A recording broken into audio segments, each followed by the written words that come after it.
Paralympics medal, Asian medal and अभी खेलो India medal भी। इतनी ब्यूटीफुल आपकी जर्नी रही है और आप रिसेंटली अर्जुना अवार्ड से भी सम्मानित किए गए हैं। तो ये डिस्कस थ्रो की जर्नी की शुरुआत किस तरह से हुई?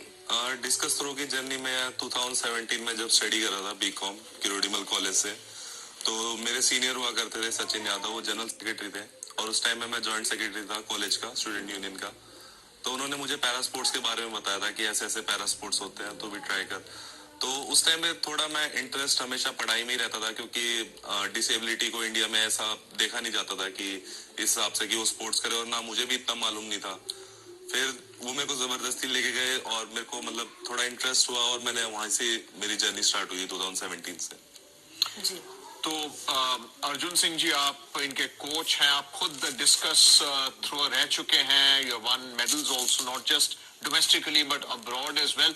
एक पैरा एथलीट के क्या चैलेंजेस हैं? ये तो सिटिंग पोजीशन में डिस्कस थ्रो करते हैं सर। एक तो एबल और डिसेबल में ये फर्क होता है थोड़ा पैरा में। जैसे पैरा में क्या बहुत चीजें अलग हो जाती है, डिफरेंट हो जाती है, और इनको ज्यादा मेहनत करनी पड़ती है उसके लिए। पैरा का क्या, अब नॉर्मल का कि पूरी बॉडी यूज करते हैं, पूरी बॉडी काम करती है, लेकिन पैरा में क्या सिर्फ हाफ बॉडी काम करती है। तो इसमें ज्यादा मेहनत करनी पड़ती है, इनको हर एक मसल की एक्सरसाइज करनी पड़ती है। मतलब कोर स्ट्रेंथ चाहिए होता है सबसे ज्यादा कोर स्ट्रेंथ एंड फ्लेक्सिबिलिटी सबसे ज्यादा जरूरी है थ्रोवर के लिए। बिल्कुल। तो योगेश जी, अगर आपसे जाने इस गेम के डायनामिक्स के बारे में, कि जैसा कि उन्होंने बताया कि फ्लेक्सिबिलिटी चाहिए, कोर स्ट्रेंथ चाहिए, किस तरह ये स्पोर्ट प्ले किया जाता है और क्या क्या इसकी डायनामिक्स रहती है? डायनामिक्स तो ये रहती है कि मैं सीटेड पोजीशन का बताता हूँ। जितना ज्यादा रेंज ऑफ मोशन होगा हमारा और जितना ज्यादा स्पीड होगी, और जो मसल्स होती है, हम इंडिया में क्या करते हैं, काफी लोग बड़ी मसल्स को ट्रेन कर लेते हैं। इंडिया में अभी सीटेड के थ्रोज के बारे में इतना नहीं पता, तो जितनी छोटी मसल भी साथ में फिर ट्रेन करनी पड़ती है ताकि इंजर्ड ना हो। तो जितना ज्यादा रेंज ऑफ मोशन होगा हमारा, और बेसिकली ये हेड विंड में खेला जाता है, क्योंकि टेल विंड होगा तो वो थोड़ा ऊपर हो जाती है डिस्कस और मीटर कम हो जाता है। तो ये बेसिकली खेला जाता है, ये एक सिंगल इवेंट है जो हेड विंड में खेला जाता है।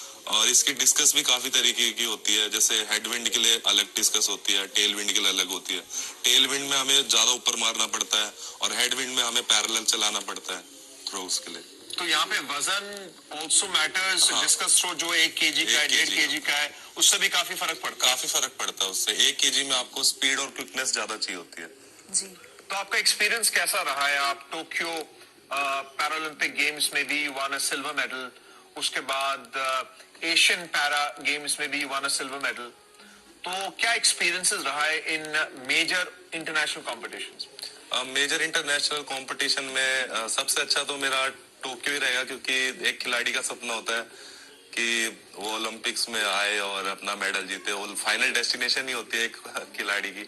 तो वहां से मेरी लाइफ काफी ज्यादा चेंज हो गई थी, और इंडिया में भी हमने देखा था कि ग्रो हो रहा था उस टाइम पे, और उस टाइम पे काफी फिर लोगों ने सपोर्ट भी करा और चेंजेस आए। और मैं 2018 में 4th था एशियन गेम्स में। तो मेरे पास वर्ल्ड चैंपियनशिप के 2 मेडल थे और पैरालंपिक्स का 1 मेडल था। तो मेरे मन में था कि मेरे को इस बार कैसे ना कैसे एशियन गेम्स में भी लेके आना, तो मेरा सिल्वर मेडल था। इस साल मतलब मेरा सीजन थोड़ा अच्छा सा नहीं गया था, क्योंकि मेरे को इंजरी हो गई थी, सर्वाइकल रेडिकुलोपैथी। उस वजह से काफी सारे अप्स एंड डाउन्स देखे मैंने इस साल में। लेकिन नेक्स्ट ईयर अभी मैंने क्वालिफाई कर चुका हूँ पेरिस पैरालंपिक्स के लिए। इस ईयर? हाँ सॉरी, इस ईयर मैं फिर से भूल जाता क्योंकि 3 दिन हो गए तो हमेशा से ये हो जाता है। तो इस ईयर है, तो अपना 100% दूंगा मैं ट्रेनिंग में। तो अर्जुन जी ना, ट्रेनिंग की बात कर रहे हैं, you play a very important role है। और किस तरह की ट्रेनिंग होती है? अगर पैराथलीट्स की बात करें, डिस्कस थ्रो की बात करें, क्या स्केड्यूल रहता है ट्रेनिंग का?